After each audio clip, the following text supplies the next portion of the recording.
சாயந்தரம் 4 மணி ஆகுது. பஸ் எல்லாம் வந்து நிற்கிது.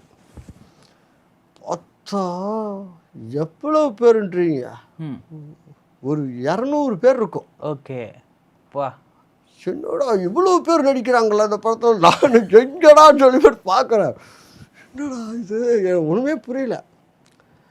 அப்புறம் தான் தெரிஞ்சது, அடிமைகள்லாம் அந்த கைதிகள்லாம் வைப்பாங்கல்ல, ஆமாம் கும்பல் கைதிகள் தெரியுது, அந்த இதுக்கு தான் செலக்ட் பண்ணிக்கிறாங்க. அதுக்கு தான் இந்த கைதியெல்லாம் இருப்பாங்க, முடியெல்லாம் வெட்டி கிராப்பை, அதுக்கு தான் முடி வெட்டி சொல்லிட்டாங்க. அதுக்கு கூட என்ன அப்படின்னா, என்ன வர சொன்னவர் வரல இன்னும். இப்போ 5-6 மணிக்கு பஸ் எல்லாம் கிளம்புது. எல்லாத்துக்கும் அந்த டோக்கன் கொடுக்குறாங்க. டக்குன்னு டோக்கனை கொடுத்து எல்லாம் அதில் உட்காடுறாங்க. பேர் எல்லாம் எழுதணும். இவர் என்னோட பேரும் எழுதாமல் விட்டுட்டார். அதில் வரான்னு சொல்லிட்டார். வாயில் லிஸ்ட்டில் பேர் எழுதலை.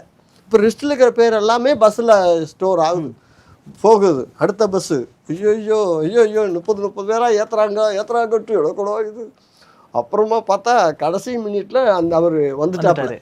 வந்த உடனே அவர்கிட்ட சொல்கிறேன்,